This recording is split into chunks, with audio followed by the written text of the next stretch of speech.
se desencadenó a partir de 1580, en particular en el Sacro Imperio. Desde la aparición en escena de Lutero en 1519 hasta esa fecha, solamente se observaron persecuciones aisladas de algunos pequeños pánicos judiciales, sin una medida común con el fenómeno ulterior. El enigma, así planteado, merece un análisis que aquí no es posible desarrollar con detalle. A lo sumo, hay que observar que el cambio no solo se debió a una actitud totalmente diferente por parte de los reformadores. A comienzos de los años 1540, Lutero y Calvino aprobaron el recurso de la pena capital contra las brujas.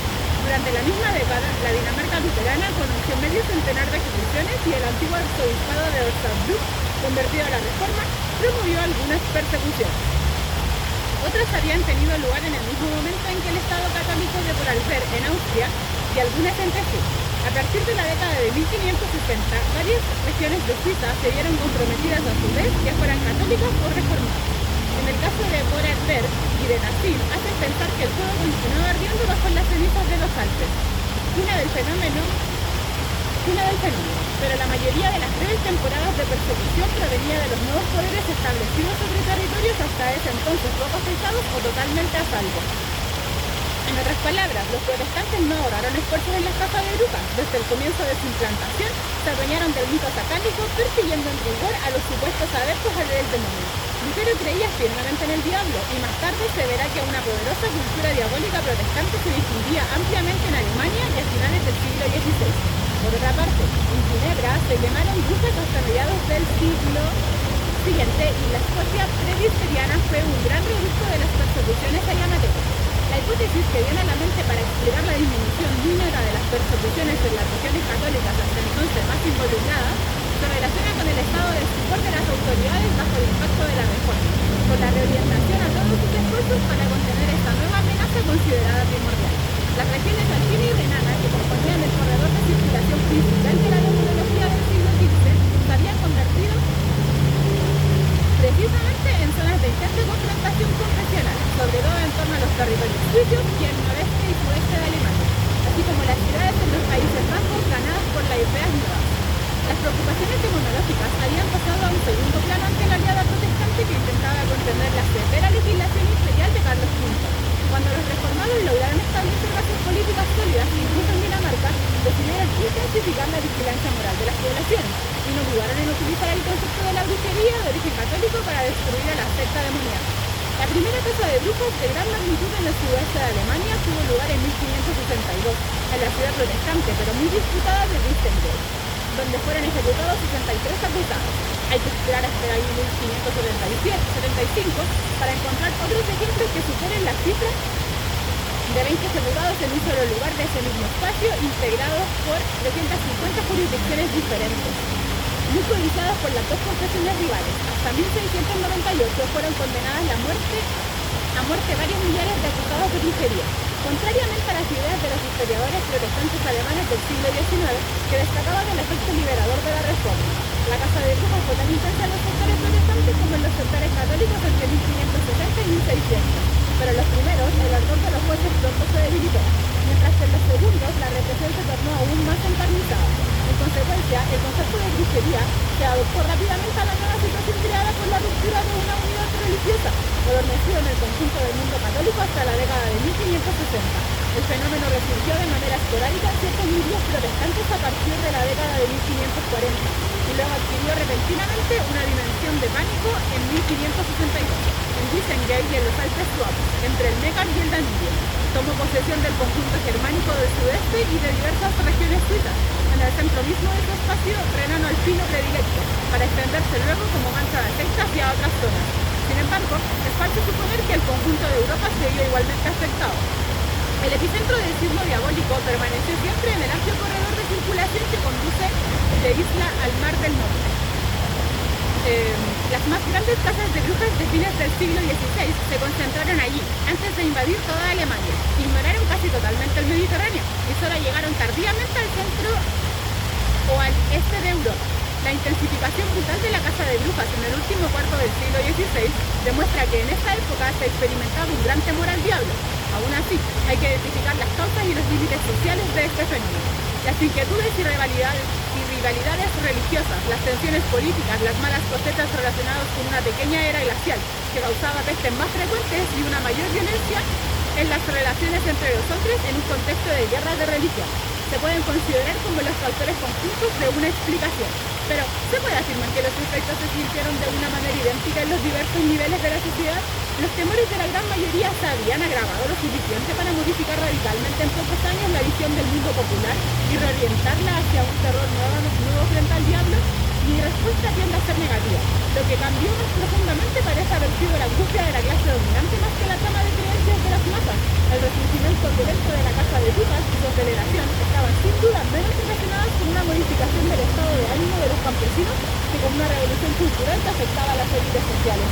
El universo de los intelectuales, de los artistas, de los clérigos, de los burgueses y de los nobles se había visto perturbado por los efectos en cadena debidos a la reforma y a las luchas entabladas contra ella. Una nueva fractura separaría los objetivos mediterráneos, todavía iluminado por los fulgores del Renacimiento y el humanismo italiano, del noreste de Europa, en particular del Sacro y de sus confines, territorios sobre los cuales se desarrollaba una poderosa confrontación religiosa. Las guerras de religión habían comenzado en los años 1560 en Francia y en los Países Bajos españoles. La literatura y el arte traducían el debilitamiento del optimismo de los humanistas utópicos de comienzos del siglo y la revaloración de la noche, de lo patético, de lo trágico, de la violencia. El Renacimiento se hacía manierista en Italia, pero oscuro y más dramático allí donde los peligrosos parecían abundar. Los notables de las ciudades, los alcaldes, las personas a cargo de las responsabilidades religiosas o civiles, se inquietaban en el desarrollo de los acontecimientos que se tornaban calamitosos, saturados de turbulencias, como si Dios hubiera abandonado a los hombres para castigarlos por sus pecados.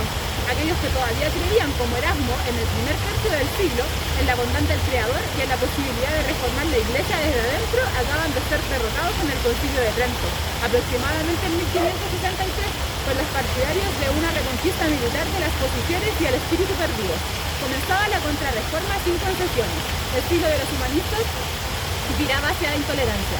El nacimiento diabólico se insertó en esta trama. Provino esencialmente de una reorientación deseada por las iglesias, aplicada por los padres civiles y difundida por los intelectuales y los artistas. Una suerte de competencia entabló entre los protestantes y los católicos para demostrar que el demonio estaba más activo que antes a causa de los pecados y los crímenes del enemigo religioso. Los primeros en poner énfasis sobre este tema fueron los reformistas. El acento puesto por ellos en el Antiguo Testamento, que muestra las artimañas de Satanás, jugó un rol muy importante, ya que permitió el acceso a todo el conocimiento de los textos sagrados en la lengua vernácula, mientras la imprenta multiplicaba el número de ejemplares. Además, los reformados aceptaron totalmente sin objeciones la demonología medieval, aunque no figura de las Sagradas Escrituras. Por otra parte, la teología luterana asignó al diablo un lugar más importante que la católica.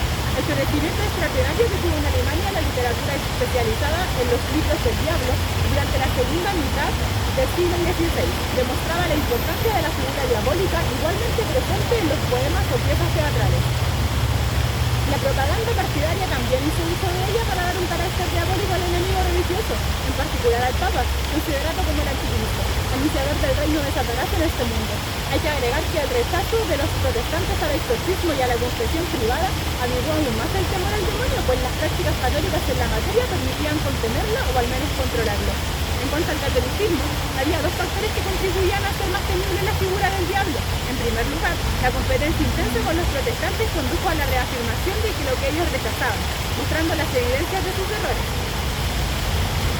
Los exorcismos públicos practicados durante el último tercio del siglo XVI expulsaban de los cuerpos poseídos a demonios eruditos, defensores de las doctrinas reformadas, y por otra parte la reforma católica surgida del Concilio de Trento ponía el acento, entre otras cosas, sobre una variante más personal, más comprometida del cristianismo, encarnada por Ignacio de Loyola y los jesuitas. Esto exigía de los superiores que tomaran conciencia de su propia responsabilidad y que se interrogara con precisión para vencer todo signo de debilidad de la fe, mientras que la cristiandad medieval reservaba esta vía estrecha de los santos y los atletas de Dios.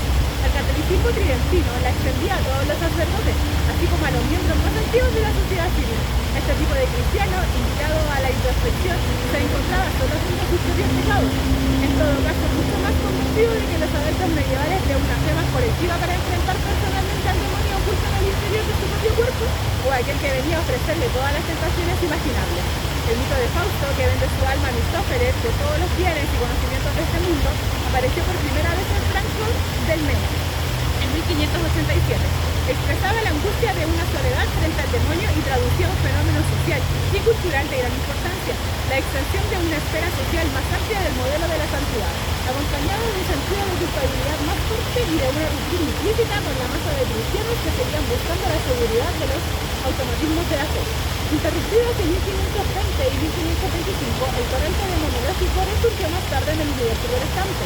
Los Kreuzberg, escritos por pastores luteranos en un lenguaje simple para la educación de los fieles, le dieron un renovado vigor en el Sacramento a mediados del siglo XVI.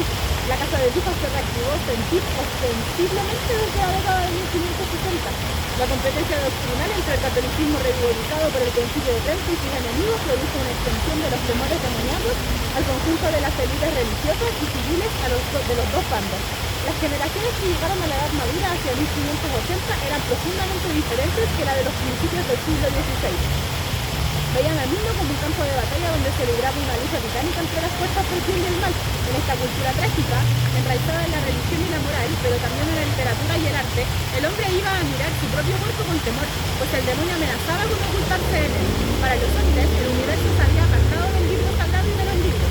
El humanista ya no podía vivir en la utopía como Tomás Moro o Rabelais. Ya no se atrevía a creer en la bondad de Dios ni en la belleza y la grandeza del hombre ni en la jerarquía neoplatónica de seres, de donde el diablo estaba excluido. Después de haber sido condenado a elegir su bando, el legislativo necesitaba militar para defenderlo, abandonar toda idea de conciliación. Para los humanistas cristianos europeos de fines del siglo, el infierno parecía haber descendido sobre la tierra. Dios se torna terrible y vengador.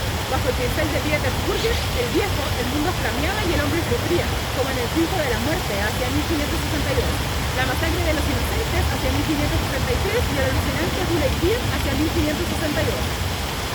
Avanzaba embrutecido, alelado, con balas y riquezas bajo el brazo hacia las fauces abiertas del infierno, mientras que un ejército de demonios invadía el mundo incendiado, donde solo las mujeres trataban de rechazarlo. Más conocido por sus diversiones en compañía de campesinos, el artista estaba entonces en contacto directo con la corte de Bruselas, bajo la protección del poderoso cardenal Granvelle. Su estilo había cambiado radicalmente hacia 1561, traduciendo una industria nueva y mucho pesimismo. Los Países Bajos se preparaban para vivir acontecimientos terribles, iniciados en agosto de 1566, por una insurrección protestante de gran magnitud, cuando bandas de iconoclastas destrozaron las estatuas de las iglesias, inaugurando la época de la rebelión contra el rey. Los demonios de Bruegel estaban directamente inspirados en las figuras diabólicas de El Bosco, muerto en 1516. Además, se ha podido comprobar que este último conocía a la tradición demoníaca. En la Tentación de San Antonio, en Lisboa, o en el Juicio Final de Viena, pintadas por las célebres visionarios, se observan indicios del Formicarius, de Miller y el Maleus Maleficarum, publicado en 1487. La importancia de estas obras y de las de Bruegel fuera de poner en imágenes los conceptos complejos y dar a la idea demoníaca una fuerte dimensión humana. Al transferir de esta manera el mal a la esencia de la naturaleza humana, estos pintores contribuyeron, como otros artistas o pensadores, a hacer más concreto al diablo, y más presente y más temible. Sin embargo, no hay que olvidar que estas obras de ningún modo se dirigían a las poblaciones ordinarias, sino a las élites de las ciudades y de las cortes, ofreciéndoles espejos donde reconocerse directamente o por contraste con la sociedad y la escatología de los campesinos, quienes jamás eran los compradores de la tela en cuestión. Aun cuando las formas tradujeran su ser individual, la imaginación de estos maestros coincidía con las preocupaciones colectivas de sus clientes. El acento puesto sobre lo diabólico definía un universo cultural erudito construido sobre la base del mundo del poder contemporáneo y prolongado de los estratos urbanos superiores. El propio Felipe II de España poseía y amaba los cuadros de Jeremy Scott, lo cual significaba que su sensibilidad religiosa típica de la Contrarreforma coincidía con lo que estas obras representaban. La proliferación de los manuales de demonología a partir de 1580 procedía de una lenta maduración. Lejos de constituir una barrera a los intercambios de este dominio, la fractura religiosa la había intensificado sobre la base de una feroz competencia por el control de las almas. El repliegue observado desde 1520 hasta alrededor de 1560 se debía probablemente al triunfo temporal de las ideas humanistas más optimistas. Hacia 1530, Rabelais veía la vida color de rosa, antes de que sus gigantes se hicieran poco a poco menos exultantes y que él mismo viera apagarse los colores del mundo. La figura del diablo, puesta entre paréntesis para la República de las Letras Erasmianas, incluso miembros en toda Europa profesaban una religión más personal y menos supersticiosa y aguardaba la hora. Paradójicamente llegó bajo la pluma del primer adversario de la casa de brujas, Jan Guer, y se dejaba a un lado las dudas de Molitor a fines del siglo XV sobre la realidad de sus acciones. Guer inauguró una tradición al considerar a las brujas como enfermas a las que era necesario curar. Sin embargo, se adelantaba casi un siglo con su teoría, con Montaigne, que admitía su escepticismo al respecto. Publicada en 1563, la obra de Jan Guer, La Prestige de Mon et Candidam et Venitus, admitía la existencia y las empresas de Satanás, pero describía al diablo como un maestro de las imposturas, capaz de hacer pactos con los magos infames. Estos últimos, como verdaderas pervertidos, debían ser perseguidos con severidad, al contrario de las supuestas brujas. Médico personal del duque de Cleves Julius desde 1550, Guy había escrito los libros de medicina y consideraba a las poseídas o embrujadas desde el punto de vista de su arte, bajo la influencia de su humor melancólico, de la epilepsia o de una chorrera de la